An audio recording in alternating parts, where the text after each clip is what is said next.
नमस्कार दर्शक बंधु आपणଙ୍କୁ आम चैनल को स्वागत। पवित्र मार्गशीर मासरे माँ लक्ष्मी करिवे आपणଙ୍କ उपरे कृपा। दीर्घ 2.5 वर्ष परे माँ लक्ष्मीଙ୍କର कृपा दृष्टि आपणଙ୍କ उपरे रहिबाकु जाउछि। कारण शनि आसिबे आपणଙ୍କର राशिर धनर स्थानकु एवं शनिଙ୍କର वर्ष 2024 शेष हेबाकु जाउछि एवं एही विदाय मासरे शनि करिवे आपणଙ୍କ राशिरे धनर वर्षा। आजिर भिडियोटी मेष राशिर लोकंक पई बहुत गुरुत्वपूर्ण रहिछि। आपणଙ୍କର जदि मेष राशि होइथाए ताहले भिडियोटी को निश्चित भावरे शेष पर्यंत देखंतु एवं शेष पर्यंत देखिले आपणଙ୍କ पई भिडियोटी काहेकि गुरुत्वपूर्ण रहिछि आपण जानि परिबे। देखंतु एही मार्गशीर मासरे आपणଙ୍କର भाग्य नुआ मोड़ नेब। आपणଙ୍କର दुखर दिन सरिब एवं आपणଙ୍କ जीवन को पुणी थारे खुशी फेरिब। मेष राशिर व्यक्ति विशेषकर जीवन एही मार्गशीर मासरु बदलिबाकु जाउछि। कारण प्रमुख ग्रह मानक चलन रे बड़ परिवर्तन हेबाकु जाउछि, जहा फलरे आपणଙ୍କ जीवन रे मध्य बड़ परिवर्तन आसीब एवं एही परिवर्तन आपणଙ୍କ जीवन रे शुभ शुभ फल भरि देब। देखंतु आपणଙ୍କ राशि रे देवगुरु बृहस्पति बकरी होइछंती एवं शनि बकरी रो मार्गी होइछंती। ता सहित आपणଙ୍କ राशिर धनर स्थान को गोचर करुछंती। शुक्र बुध एवं सूर्यंकर राशि परिवर्तन होइछि एवं एते सब बड़ परिवर्तन आपणଙ୍କ जीवन रे किछि ना किछि बड़ परिवर्तन आनिब। तेबे आसंतु जानिबा एही मार्गशीर मासरे आपणଙ୍କ जीवन रे कोन सब बड़ परिवर्तन हेबाकु जाउछि। किंतु भिडियोटी आरंभ करिबा पूर्वरु आपणଙ୍କର भी जदि मेष राशि होइथाए एवं आपण भी ईश्वरंकु आंतरिक भक्ति एवं विश्वास करंती तेबे भिडियोटी को लाइक करंतु। कमेंट बॉक्स रे जय जगन्नाथ जय माँ लक्ष्मी अवश्य लिखि दियंतु। ताहले आसंतु जानिबा एही बड़ परिवर्तन आपणଙ୍କ जीवन रे कोन सब परिवर्तन आनिब। देखंतु एही 2.5 वर्ष हबो आपणଙ୍କ स्वास्थ्यटी अधिक खराब रहुदिला। आपण आर्थिक समस्या देई गति करुथिले। आपण ऋण आनिथिले किंतु ऋण सुझी पारु नथिले। ऋणर भारटी आपणଙ୍କ उपरे बढ़ी चलिथिला। एही अर्थर अभाव को नहीं आपणଙ୍କ परिवार रे खुशीर वातावरण नथिला। शिक्षा क्षेत्र रे मध्य समस्या देखा जाउथिला। आपणଙ୍କର अजथा खर्च गुड़ाई हेउथिला। समाज रे आपणଙ୍କର मान सम्मान मध्य कमी जाइथिला। आपण चाकरी प्राप्ति पई बहुत गुड़िए असुविधार सामना करुथिले। संतान संततिंक पई आपण चिंतित रहुथिले। व्यापार वाणिज्य रे लॉस, प्रेम जीवन रे समस्या, ता सहित दाम्पत्य जीवन रे कलह लागी रहुथिला। बहुत गुड़िए समस्या को नहीं आपण मानसिक दुश्चिंता रे रहुथिले। तेबे एही भली जहा भी समस्या आपणଙ୍କ जीवन रे चालुथिला ताहा एबे दूर हेबाकु जाउछि। आपणଙ୍କ जीवन रे पुणी थरे खुशी फेरिबाकु जाउछि। तेबे सर्वप्रथम आमे जानिबा आपणଙ୍କ मेष राशि रे नवग्रहंकर स्थिति किपଳି रहिछि। देखंतु आपणଙ୍କର द्वितीय घरे देवगुरु बृहस्पति विराजमान करिसंती।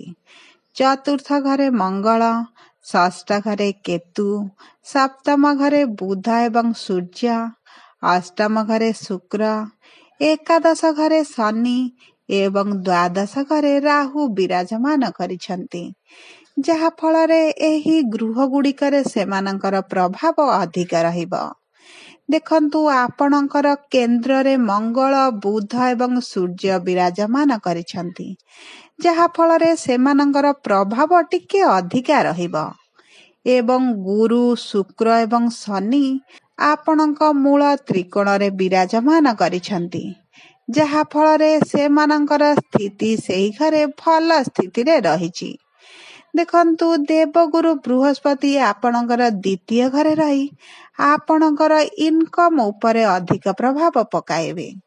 କାରଣ ଆପଣଙ୍କର ଦ୍ୱିତୀୟ ଘର ହେଲା ଧନର ଗୃହ, ମା ଲକ୍ଷ୍ମୀଙ୍କର ଗୃହ।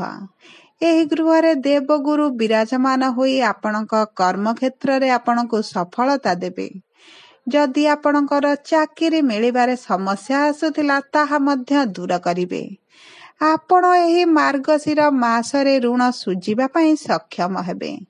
ଆପଣଙ୍କର କରଜର ବୋଝଟି ହାଲୁକା ହୋଇଯିବ ଏବଂ ଆପଣଙ୍କ ପରିବାରରେ ଖୁସି ଫେରିବ। ଦେଖନ୍ତୁ, ଦେବଗୁରୁ ବୃହସ୍ପତି ଦୀର୍ଘ ଦିନ ପରେ ଆପଣଙ୍କର ଧନର ଗୃହକୁ ଆସିଛନ୍ତି ଏବଂ ଗୁରୁ ହେଉଛନ୍ତି ଏକ ଶୁଭ ଗ୍ରହ, ଯାହା ଫଳରେ ଆପଣଙ୍କ ପରିବାରରେ ଧନ ଧାନ୍ୟ ଖୁସିରେ ଭରିଦେବେ। ବିଶେଷ ଭାବରେ ଏହି ମାର୍ଗଶିର ମାସ ପରେ ଆପଣ ଧନ ସଞ୍ଚୟ କରିବା ଆରମ୍ଭ କରିବେ। ଆପଣଙ୍କ କର୍ମକ୍ଷେତ୍ରରେ ବଡ଼ ପରିବର୍ତ୍ତନ ଆସିବ। ଆପଣଙ୍କ ବ୍ୟବସାୟ ମଧ୍ୟ ବୃଦ୍ଧି ପାଇବ। ତା ସହିତ ଦେଖନ୍ତୁ, ଆପଣଙ୍କର ଚତୁର୍ଥ ଘରେ ମଙ୍ଗଳ ବିରାଜମାନ କରିଛନ୍ତି। ଚତୁର୍ଥ ଘର ହେଲା ଆପଣଙ୍କର ଭୋଗ ବିଳାସ ଐଶ୍ୱର୍ଯ୍ୟର ଘର, ଆପଣଙ୍କ ମାଙ୍କର ଘର। ଆପଣଙ୍କ ମାଙ୍କ ସହିତ ଆପଣଙ୍କ ସମ୍ପର୍କଟି ମଜବୁତ ହେବ। ଯଦି ଆପଣଙ୍କ ମାଙ୍କର ସ୍ୱାସ୍ଥ୍ୟରେ କିଛି ଅସୁବିଧା ଥିଲା ତାହା ମଧ୍ୟ କମିଯିବ। ଆପଣଙ୍କର ମାଙ୍କର ଆପଣଙ୍କୁ ନେଇ ଯେଉଁ ଚିନ୍ତା ରହିଛି ତାହା କିଛି ମାତ୍ରାରେ କମ୍ ହୋଇଯିବ। ଆପଣ ଏହି ମାସରେ ଆପଣଙ୍କ ମାଙ୍କ ପାଇଁ କିଛି ଜିନିଷ କିଣିପାରନ୍ତି। ଆପଣଙ୍କ ପରିବାର ବର୍ଗଙ୍କୁ ଖୁସିରେ ରଖିବା ପାଇଁ ମଧ୍ୟ ଆପଣ କିଛି ଜିନିଷ କ୍ରୟ କରିପାରନ୍ତି। ଆପଣଙ୍କର ଭୋଗ ବିଳାସ ଐଶ୍ୱର୍ଯ୍ୟରେ ବୃଦ୍ଧି ଘଟିବ। ଆପଣ ନିଜ ପାଇଁ ଏବଂ ଆପଣଙ୍କ ପରିବାର ପାଇଁ କିଛି ନୂତନ କରିବା ପାଇଁ ଚେଷ୍ଟା କରିବେ। ଦେଖନ୍ତୁ, ଆପଣ ଗୃହ ପରିବର୍ତ୍ତନର ମଧ୍ୟ ଚିନ୍ତା କରିପାରନ୍ତି। ନୂତନ ଘର ନେବା କିମ୍ବା ନୂତନ ଜାଗା ମଧ୍ୟ କିଣିପାରନ୍ତି। ଦେଖନ୍ତୁ, ଆପଣଙ୍କର ସପ୍ତମ ଘରେ ବୁଧ ଏବଂ ସୂର୍ଯ୍ୟ ବିରାଜମାନ କରିଛନ୍ତି। ସପ୍ତମ ଘର ହେଲା ଆପଣଙ୍କର ବିବାହର ଘର, ଜୀବନ ସାଥୀଙ୍କର ଘର ଏବଂ ଆପଣଙ୍କ ପାର୍ଟନରସିପ୍ ବିଜନେସର ମଧ୍ୟ ଘର। ଏହି ସମୟ ମଧ୍ୟରେ ଆପଣ ଯଦି ପାର୍ଟନରସିପ୍ ବିଜନେସ୍ କରୁଛନ୍ତି ଆପଣଙ୍କୁ ଲାଭ ମିଳିବ। ଆପଣଙ୍କ ସାଥୀଙ୍କ ସହିତ ଆପଣଙ୍କ ଜୀବନଟି ମଧୁର ହେବ। ଆପଣଙ୍କ ବୈବାହିକ ଜୀବନରେ ଦୀର୍ଘ ଦିନ ପରେ ଖୁସି ଫେରିବ। ଉଭୟଙ୍କ ମଧ୍ୟରେ ଚାଲିଥିବା ମନ ମାଳିନ ଯୁକ୍ତିତର୍କ ଭରି ପରିସ୍ଥିତିଟି ଦୂର ହୋଇଯିବ। ଆପଣଙ୍କ ସାଥୀଙ୍କ ସହିତ ଆପଣ କୌଣସି ସ୍ଥାନକୁ ଯାତ୍ରା ମଧ୍ୟ କରିପାରନ୍ତି। ଦୂରଯାତ୍ରା ମଧ୍ୟ କରିପାରନ୍ତି। ଧାର୍ମିକ ସ୍ଥଳକୁ ମଧ୍ୟ ଯାଇପାରନ୍ତି। ଯେଉଁମାନେ ଅବିବାହିତ ଅଛନ୍ତି ଏବଂ ବିବାହ କରିବା ପାଇଁ ଯୋଜନା କରୁଥିଲେ, ବିବାହ ହେବାର ଯୋଗ ମଧ୍ୟ ଆସୁଛି ଏବଂ ପ୍ରେମୀ ଯୁଗଳଙ୍କ ପାଇଁ ବିବାହ ସମ୍ପର୍କରେ ବାନ୍ଧି ହେବାର ମଧ୍ୟ ସମୟ ଆସିଛି। ବୈବାହିକ ସମ୍ପର୍କ ଏବଂ ପ୍ରେମ ସମ୍ପର୍କରେ ବଡ଼ ପରିବର୍ତ୍ତନ ଏହି ମାର୍ଗଶିର ମାସ ପରେ ଦେଖାଯିବ। ଦେଖନ୍ତୁ, ଆପଣଙ୍କର ଅଷ୍ଟମ ଘରେ ଶୁକ୍ର ବିରାଜମାନ କରିଛନ୍ତି। ଅଷ୍ଟମ ଘର ହେଲା ଆପଣଙ୍କ ଗୁପ୍ତ ଧନର ଘର, ଗୁପ୍ତ ବିଦ୍ୟାର ଘର, ଜ୍ଞାନର ଘର। ଏହି ସମୟ ମଧ୍ୟରେ ଉଚ୍ଚ ଶିକ୍ଷା କରିବା ପାଇଁ ଯେଉଁମାନେ ଆଶା ବାନ୍ଧିଥିଲେ ଉଚ୍ଚ ଶିକ୍ଷା କରିବା ପାଇଁ ଯାଇପାରନ୍ତି। ନୂତନ କୋର୍ସ କରିବା ପାଇଁ ଫର୍ମ ଫିଲ୍ଅପ୍ ମଧ୍ୟ କରିପାରନ୍ତି ଏବଂ ଯେଉଁମାନେ ରିସର୍ଚ୍ଚ ଫିଲ୍ଡରେ କାମ କରୁଛନ୍ତି ସେମାନଙ୍କୁ ମଧ୍ୟ ସଫଳତା ମିଳିବ। ଆପଣଙ୍କୁ ସରକାରୀ ସ୍ତରରୁ କିଛି ଅର୍ଥ ମଧ୍ୟ ମିଳିପାରେ। ସରକାରୀ ସହାୟତା ପାଇପାରନ୍ତି ଏବଂ ଆପଣଙ୍କ ପୈତୃକ ସମ୍ପତ୍ତି ମଧ୍ୟ ଆପଣଙ୍କୁ ମିଳିପାରେ। ଦେଖନ୍ତୁ, ଆପଣଙ୍କର ଏକାଦଶ ଘରେ ଶନି ବିରାଜମାନ କରିଛନ୍ତି। ଏକାଦଶ ଘର ହେଲା ଆପଣଙ୍କର ପ୍ରଫିଟର ଘର, ଲାଭର ଘର ଏବଂ କର୍ମଫଳଦାତା ନ୍ୟାୟର ଦେବତା ଏହି ବିଦାୟ ସମୟରେ ଆପଣଙ୍କର ଲାଭର ଗୃହରେ ବସି ଆପଣଙ୍କୁ ଧନର ବର୍ଷା କରିବେ। ଏହି ମାର୍ଗଶିର ମାସ ପରେ ଆପଣଙ୍କର ପ୍ରଫିଟ୍ ବଢ଼ିଯିବ। ବ୍ୟବସାୟ କରୁଥିବା ଲୋକଙ୍କର ବ୍ୟବସାୟରେ ପରିସ୍ଥିତି ବଦଳିଯିବ। ଆପଣଙ୍କ ଇନକମ୍ ବଢ଼ିଯିବ। ବିଶେଷ ଭାବରେ ଲାଭ ବଢ଼ିଯିବ। ଏହି ମାସରେ ଆପଣ ବ୍ୟବସାୟରେ ଅଧିକ ବିସ୍ତାର କରିବା ପାଇଁ ଚିନ୍ତା କରିପାରନ୍ତି। ଆପଣଙ୍କ ଭାଇ ଭଉଣୀ ସାଙ୍ଗସାଥି କିମ୍ବା ପିତାଙ୍କ ସାହାଯ୍ୟରେ ଆପଣଙ୍କ ବ୍ୟବସାୟକୁ ଆପଣ ଅଧିକ ବଢ଼ାଇ ପାରନ୍ତି। ଯେଉଁମାନେ ଚାକିରି କରିଛନ୍ତି ସେମାନଙ୍କର ପଦୋନ୍ନତି ହେବାର ମଧ୍ୟ ଯୋଗ ରହିଛି। ପଦୋନ୍ନତି ସହିତ ଦରମା ମଧ୍ୟ ବୃଦ୍ଧି ହେବ।